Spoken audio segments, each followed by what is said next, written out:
నమస్తే, welcome to Leo. మనతో ఉన్నారు సీనియర్ జర్నలిస్ట్ కనకదుర్గ వడ్లమణి గారు. మేడం నమస్తే. నమస్తే అండి.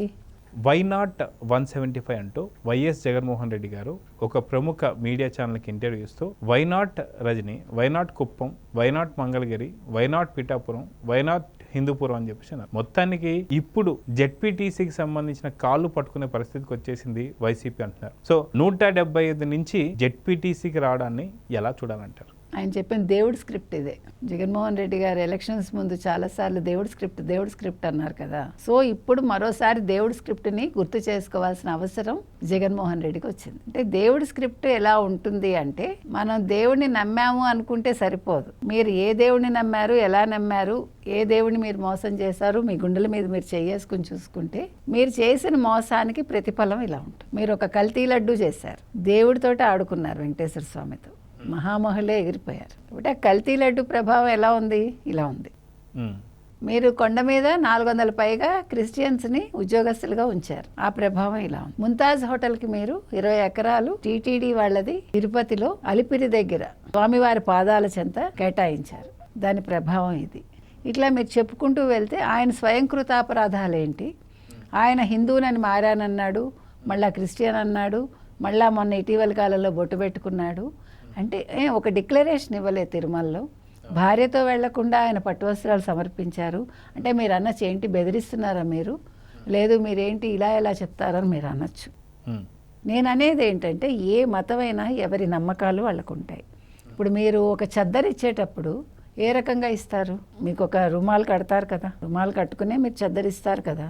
అదేవిధంగా ఒక చర్చికి వెళ్ళినప్పుడు వాళ్ళ ప్రకారమే మనం ప్రేయర్ చేస్తాం కదా, మనమేమి కాదు అని అంటలేదు. అదేవిధంగా ఒక హిందువుల నమ్మకానికి సంబంధించి ఈరోజు నెంబర్ 1గా ఉన్న ఏది తిరుపతి ఏదైతే ఉందో, అంటే దేవుడికి సంబంధించి ఆదాయానికి సంబంధించి అటువంటి దేవుడితో మీరు ఆటలాడారు. అందుకని ఇవాళ మీరు పులివెందులలో ఒక జెడ్పీటీసీ ఎన్నికలో గెలవటం కోసం ఎంతమంది కాళ్ళైనా పట్టుకోవాల్సిన ఒక దుర్గతి మీకు వచ్చింది. ఇంకొకటి, మీరు ఇందాక అన్నట్టుగా why not Rajini, why not Rajini, why not Kuppam Rajini, why not 175 Rajini, at least why not 154 Rajini అన్న పెద్ద మనిషి 11కి పడిపోయి ఈవెన్ కూటమి ప్రభుత్వం నెగ్గాక కూడా కుప్పంలో ఎలాంటి రాజకీయాలు చేశాడు, ఎలాగ అక్కడ స్థానిక ఎన్నికల్లో ఎలా చేద్దాం అనుకున్నాడు, జెడ్పీటీసీ ఎన్నికల్లో ఏ రకంగా డబ్బులు పంచి, ఏ రకంగా మాయ చేసి వాళ్ళందరినీ తన గుప్పెట్లోకి పెట్టుకోవాలనుకున్నాడో అందరికీ తెలుసు.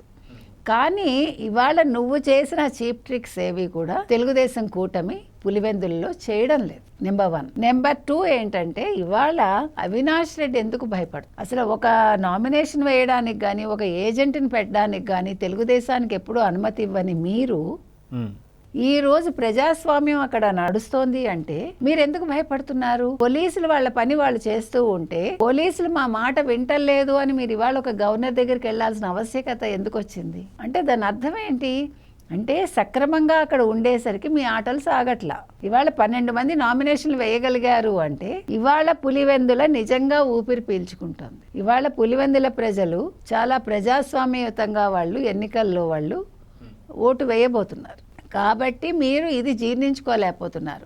ఇది నా అడ్డా 40 ఏళ్లుగా, మేబీ 78 నుంచేమో, పులివెందుల మా కంచుకోట, కడప మా నియోజకవర్గం, ఇక్కడ ఎవరిని మేము అడుగు పెట్టనియమో అంటూ మీరేం చేశారు?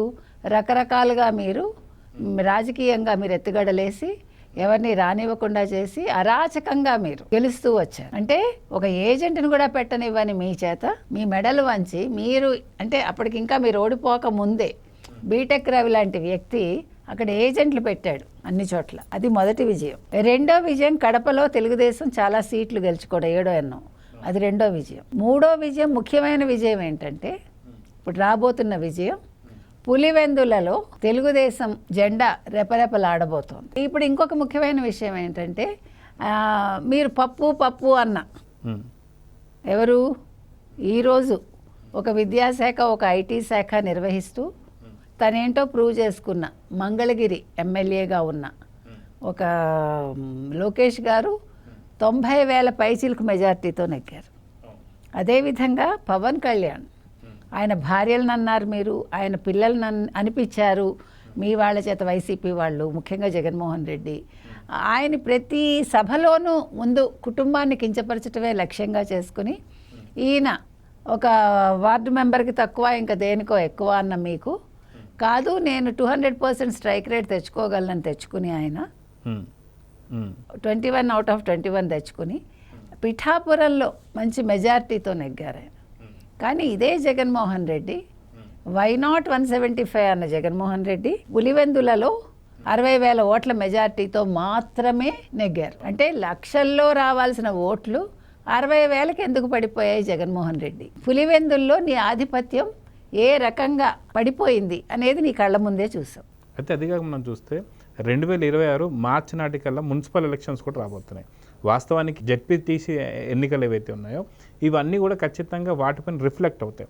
ఇప్పటికే 151 స్థానాల నుంచి 11 స్థానాలకు పడిపోవడం, అది కాకుండా జెడ్పీటీసీకి సంబంధించి పులివెందుల్లో ఓడిపోవడం గతంలో కూడా మనం చూసాం. నీటి సంఘాలకు సంబంధించి కూడా పులివెందుల్లో పూర్తిగా వైసీపీ బోల్తా పడిపోయింది. సో ఇప్పుడు ఏం జరగబోతుంది? నిజంగా ఇప్పుడు ఈ ఓటమి జరిగితే నిజంగా 2026 ఎన్నికలపైన దాని ఇంపాక్ట్ ఉంటుందా లేదంటే ఏం చెప్తారు? ఖచ్చితంగా ఉంటుందండి. ఇప్పుడు ఈ 60,000కి పడిపోవడం కూడా వాళ్ళ 5 ఏళ్ల పరిపాలన ప్రభావమే కదా. పులివెందుల ప్రజలు విసిగిపోయారు జగన్మోహన్ రెడ్డితోటి.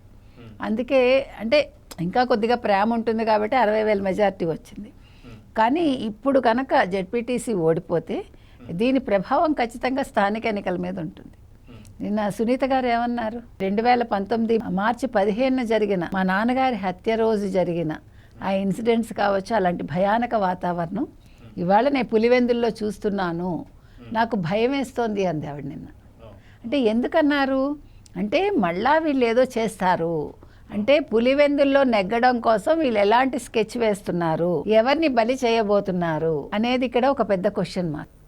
ఈ విషయం మీద పోలీసులు ఇంటెలిజెన్స్ శాఖ కూడా దృష్టి పెట్టాలి. అంటే జగన్మోహన్ రెడ్డి తను గెలవటం కోసం ఎంతకైనా తెగిస్తాడు అనేది ఆల్రెడీ ప్రూవ్డ్. అంటే ఒక ఎంపీ సీటు కోసం సొంత బాబాయ్నే వేయించేసిన ఘనత ఒక జగన్మోహన్ రెడ్డిది, ఆ చరిత్ర అయింది. కాబట్టి ఇప్పుడు అవినాష్ రెడ్డి మళ్ళా జగన్మోహన్ రెడ్డి కలిసి ఎలాంటి కుట్రలు కుతంత్రాలు చేయబోతున్నారు. సో ఇప్పుడు ఎవరికి మూడుతుంది అనేది మీరు ఆలోచించండి అని నిన్న సునీత ఇండైరెక్ట్ గా చెప్పడం జరిగింది. కాబట్టి ఇవాళ వీళ్ళు పులివెందుల్లో నెగ్గడం కోసం వీళ్ళు ఎంతకైనా తెగిస్తారు అనేది మనకు అర్థమవుతుంది. సో 12 మంది నామినేషన్లు వేయడం అనేది పులివెందుల చరిత్రలోనే ఒక రికార్డ్. అంటే ఇంతవరకు అసలు మూడో వ్యక్తిని అడుగు పెట్టనివ్వని జగన్మోహన్ రెడ్డి అనుకో, ఇప్పుడంటే వైసీపీ, అప్పుడు కాంగ్రెస్ లో వాళ్ళ నాన్నగారు ఉన్నారు. సో వాళ్ళు ఈ రకంగా వేయడాన్ని జీర్ణించుకోలేక ఎలాంటి అరాచకాలు సృష్టిస్తారు, ఎంత అలజడి సృష్టిస్తారు అక్కడ, ఇది చాలా ఆలోచించాలండి. ఇవాళ పులివెందుల కనుక తెలుగుదేశం వశం అయితే మరి జగన్మోహన్ రెడ్డి ఏం చేస్తారు, మరి అవినాష్ రెడ్డి ఏం చేయబోతున్నాడు, అప్పుడు మొత్తం అసలు వైసీపీ ఏం చేస్తుంది? ఇవాళ బొత్స ఆధ్వర్యంలో వెళ్ళి గవర్నర్ని కలిశారు వాళ్ళందరూ కూడా. అంటే సిగ్గుపడాల్సిన అంశం. మీకు కంచుకోటగా ఉన్న ఒక పులివెందుల్లో మీరు నెగ్గడం కోసం ఇవాళ ఒక గవర్నర్ దగ్గరికి వెళ్లాల్సిన ఒక దుస్థితి దాపురిచ్చిందంటే అంటే మీ రాజకీయాలు ఏ రకంగా ఉన్నాయి? ఇంతవరకు కూడా ఓడిపోయాక జగన్మోహన్ రెడ్డి ధైర్యంగా తనంతట తాను వెళ్ళి పులివెందుల్లో ఎవరిని కలవలేకపోయారు. కడప చుట్టుపక్కల అంటే ఏ ఊర్లో కూడా ఆయన అడుగు పెట్టలేకపోయారు. ఎంతసేపు శవాల్ని పరామర్శించటం లేదు, అవినీతి చేసిన వాళ్ళు, అన్యాయాలు చేసిన వాళ్ళు, అక్రమాలు చేసిన వాళ్ళు, లేకపోతే జైల్లో మగ్గేవాళ్ళు, ఇలాంటి వాళ్ళని వెళ్ళి పరామర్శిస్తాడు. ఒక గంజాయి బ్యాచ్ని దింపుతాడు, అక్కడ కూడా అరాచకం సృష్టిస్తాడు. అలాంటి జగన్మోహన్ రెడ్డిని ఇవాళ పులివెందుల వాళ్ళు వద్దని అనుకుంటున్నారు అనేది ఖచ్చితంగా అర్థమవుతోంది.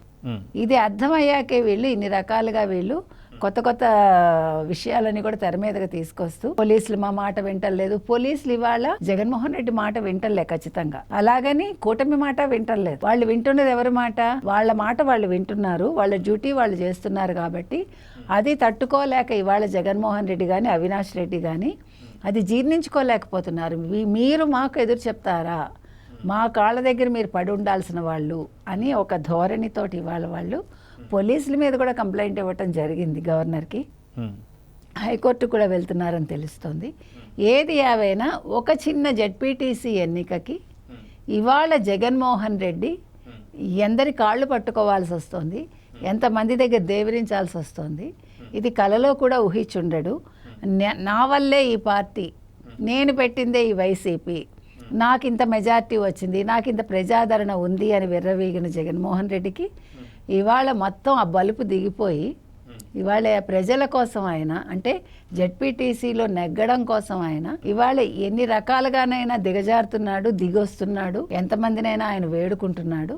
సరే ఈ వేడుకోలు మరి ప్రజల చెవులకు చేరుతుందో లేదో, మరి 14 రిజల్ట్ ఏ రకంగా వస్తుందో వేచి చూద్దాం. సో చూద్దాం మేడం, ఖచ్చితంగా వైనాట్ 175 దగ్గర నుంచి వైనాట్ పులివెందుల జెడ్పీటీసీ అని చెప్పేసి అనేటువంటి ఒక దిగజారిపోయాడు జగన్మోహన్ రెడ్డి. సో వైనాట్ కూడా లేదండి, వస్తుందా అనే ఒక సందిగ్ధంలో ఉన్నాడు. సో చూద్దాం మేడం ఏం జరగబోతుందో. నమస్తే. నమస్తే. Please subscribe to Leo News for more videos.